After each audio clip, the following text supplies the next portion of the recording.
중국의 전투기가 호주 초계기 접근에 쇳가루 뿌렸다고 합니다. 국제사회에 비판받을 만한 어떻게 이런 행동을 할 수 있는지 궁금합니다. 뉴스 기사를 종합해 자세히 알아보았습니다. 호주 국방부는 중국 전투기가 호주 초계기의 통상적인 감시 활동을 방해했다며 이로 인해 호주 항공기와 승무원의 안전이 위협을 받았다고 주장했습니다. 호주 국방부는 사건이 발생한 곳은 호주 연방의회 선거가 치러진 지 닷새 후인 지난달 26일이었다고 밝혔습니다. 발표에 따르면 호주 공군 초계기는 당시 남중국해 지역에서 정찰 활동을 하고 있었다고 합니다. 이때 어디선가 중국 전투기가 나타나 호주 초계기에 접근하더니 바로 옆에서 근접 비행을 했으며 중국 전투기는 그리고 난 다음 속도를 높여 호주 초계기의 바로 앞으로 가로지른 뒤 초계기 바로 앞에 자리를 잡고 비행했다고 합니다.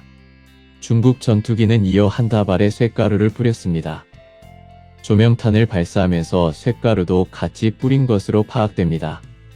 여기에는 작은 알루미늄 파편도 있었으며 이들 파편 중 일부는 초계기 엔진으로 들어갔습니다. 초계기 승무원은 다행히 다치지 않고 기지로 돌아올 수 있었다고 합니다. 일반적인 무기는 아니지만 명백한 공격 행위라고 생각합니다. 리처드 말스 호주 국방장관은 이건 분명 매우 위험한 행동이라고 비난했습니다. 호주 정부는 호주는 남중국해에서 수십 년간 해상 정찰 활동을 해왔고 이는 국제법에 따른 것이라면서 공해와 그 상공에서 자유롭게 항행하고 비행할 수 있는 권리를 행사해온 것이라고 주장했습니다.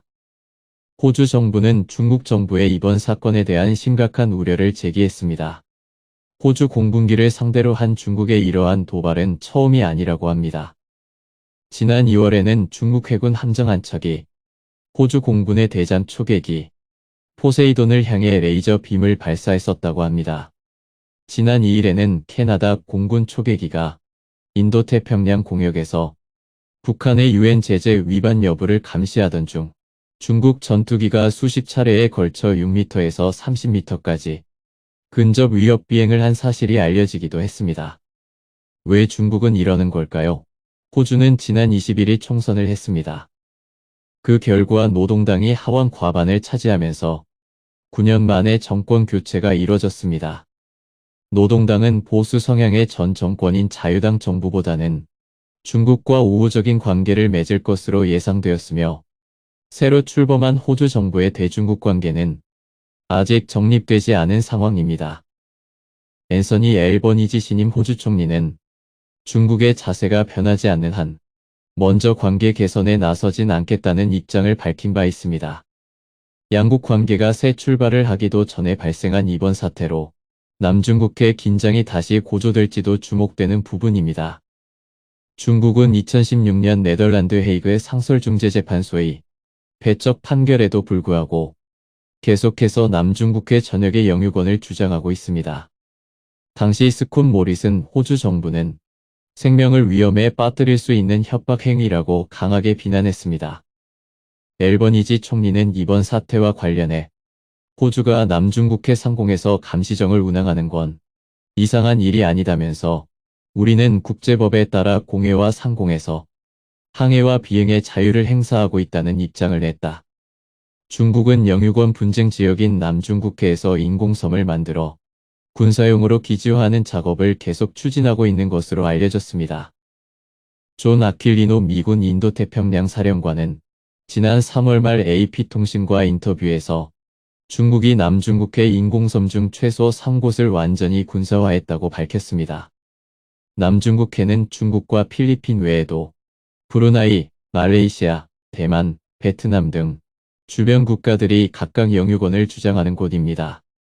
2016년 국제상설재판소는 남중국해의 영문유자 형태로 9개 선을 그어 90%가 자국 영해라고 고집하는 중국의 주장을 국제법상 근거가 없다고 판결했습니다. 그러나 중국은 이를 무시하고 계속해서 같은 입장을 고수하고 있습니다. 현재까지 뉴스 기사에는 언급하지 않았으나 이번 중국의 쇳가루 공격에 대한 배경으로 지난 6월 1일 조 바이든 미국 대통령의 미 해양경비대 사령관 취임식 연설 내용을 주목할 필요가 있습니다. 연설 내용과 관련 기사 내용 알려드립니다. 조 바이든 미국 대통령이 지난 6월 1일 군대를 투입해 남중국해 등에서 벌어지는 중국의 불법 조업을 막겠다는 뜻을 밝혔다.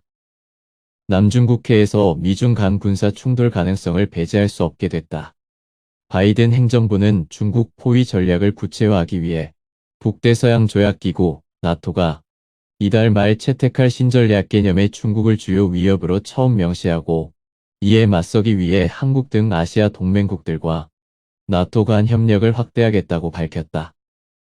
바이든 대통령은 이날 미 해양경비대 사령관 취임식 연설에서 인도태평양 국가들과 파트너십을 맺고 중국의 불법 조업에 대한 행동을 취할 것이라며 해양경비대와 해군, 군대를 동원해 개입할 것이라고 밝혔다. 그는 중국을 겨냥해 어장의 모든 것을 먹어치우고 모든 것을 남획하고 있는 어떤 국가가 있다며 직격탄을 날린 뒤 우리는 해양경비대와 해군, 군대를 동원해 개입해야 한다고 결정했다고 말했다. 중국은 불법 조업 선단에 준해군 성격의 해양민병대를 보내 남중국해 등에서 영유권 분쟁을 겪는 주변국의 해안 진입을 막고 있다. 중국은 남중국해 영유권을 주장하지만 미국과 주변 동남아시아 국가는 이를 인정하지 않고 있다. 해양민병대는 중국 해군과 연계돼 있다. 바이든 행정부는 최근 나토 정상회의에 한국과 일본, 호주, 뉴질랜드 등을 초청했습니다. 줄리엔 스미스 나토 주재 미국 대사는 이날 이렇게 말했습니다. 한일 및 호주, 뉴질랜드 외교장관이 나토 정상회의에 참석할 것이며 이들의 참석은 나토 안보 대화의 영역을 중국을 겨냥한 첨단 기술과 사이버 안보로 확장할 것이다. 인도태평양 국가들로 나토 정상회의를 확장하는 것은 모든 민주주의 국가들이 중국, 러시아와 같은 새로운 경쟁자들의 전략에 대응하는 데 도움이 될 것이다. 대충 중국이 왜 쇳가루를 뿌렸는지는 파악이 됩니다. 아무리 그래도 쇳가루를 뿌리는 행위는 국제사회가 용인할 수 없으며 분명 그 대가를 스스로 치르게 될 거라 믿습니다. 대국이라 스스로 칭하는 그들이 과연 대국인지 소인배인지 한심합니다. 궁금해서 영상 만들었습니다. 항상 좋은 책과 함께하는 책 요리는 더 좋은 영상으로 찾아뵙겠습니다. 끝까지 시청해주셔서 감사합니다.